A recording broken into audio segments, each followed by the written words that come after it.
ప్రజలందరికీ నా యొక్క నమస్కారాలు. నేను మీ మందా శ్రీనివాసరావు, స్వతంత్ర అభ్యర్థి, అద్దంకి నియోజకవర్గం.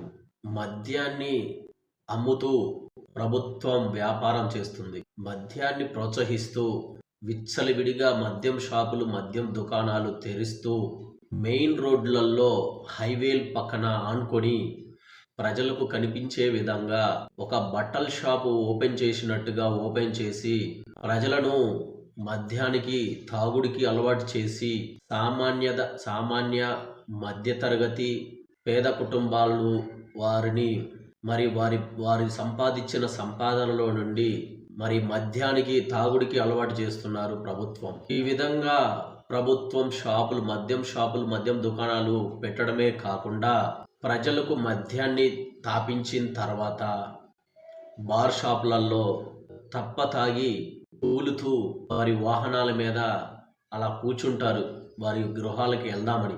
అది ఆ యొక్క వాహనాలు తాగిన మైకంలో వాహనాలు నడపటం అనేది ఇది చట్టరీత్యా నేరం. కాబట్టి ప్రజలారా, మీరు ఎవరు కూడా తాగి డ్రైవ్ చేయకండి. మీ కుటుంబం బాగుండాలి, మీరు బాగుండాలి. కానీ ప్రభుత్వం వారు చేస్తున్న ఒడిగడుతున్న ఈ దుస్సాహసాన్ని నేను ప్రజలకు చూపించాలనుకుంటున్నాను, ప్రజలతో చెప్పాలనుకుంటున్నాను, ప్రజల్లో మార్పు తీసుకురావాలని భావిస్తున్నాను. ఆ యొక్క వెళ్ళే మార్గం అలా మీరు బైక్ స్టార్ట్ చేస్తారు, ట్రాఫిక్ కంట్రోల్ సిబ్బంది వెంటనే చలానాలు కొడతారు, లేదా మీ బైక్ లాక్కుంటారు, ఇమ్మీడియట్లీగా లంచాలు అడుగుతారు. ఇలాంటి అన్నీ కూడా జరుగుతూ ఉన్నాయి. ఒక పక్క ప్రభుత్వం మద్యం అమ్ముతుంది, ప్రజలకు తాపిస్తుంది, మళ్ళీ ప్రజల దగ్గర నుంచి చలనాల రూపంలో వసూలు చేస్తుంది. ఇది ఎక్కడి న్యాయం అండి? ఇదేనా మీరు చదివింది, నేర్చుకుంది, ప్రజలకు నేర్పించేది ఇదేనా? ప్రజల దగ్గర నుంచి దోచుకునేది ఈ విధంగానేనా? ఒక చట్టాలంటూ ఏముండవా? ఒక జీవోలంటూ ఏముండవా? ఇదేనా మీరు సంస్కారం? ఇదేనా మీరు చేయవలసింది?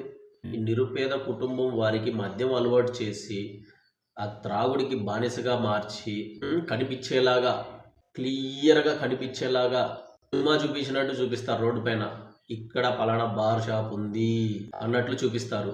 నేను బార్ షాపు, దయచేసి ఇది గ్రహించండి, నేను బార్ షాపు ఓనర్స్ని, లేకపోతే బార్ షాపు యజమానుల గురించో లేకపోతే ఇతరితర వారి గురించి నేను మాట్లాడటానికి ఇక్కడికి రాలేదు. నేను ఒక పేద ప్రజల పార్టీ కాబట్టి సామాన్య మధ్యతరగతి పేద ప్రజల యొక్క కష్టాలు, వారిని పెట్టే హింసలు, బాధలు, వీటన్నిటి గురించి, ఎందుకంటే నేను పేదవాడిని, వీటన్నిటి గురించి నేను ప్రజలకి చూపించడానికి మాత్రమే నేను వచ్చాను.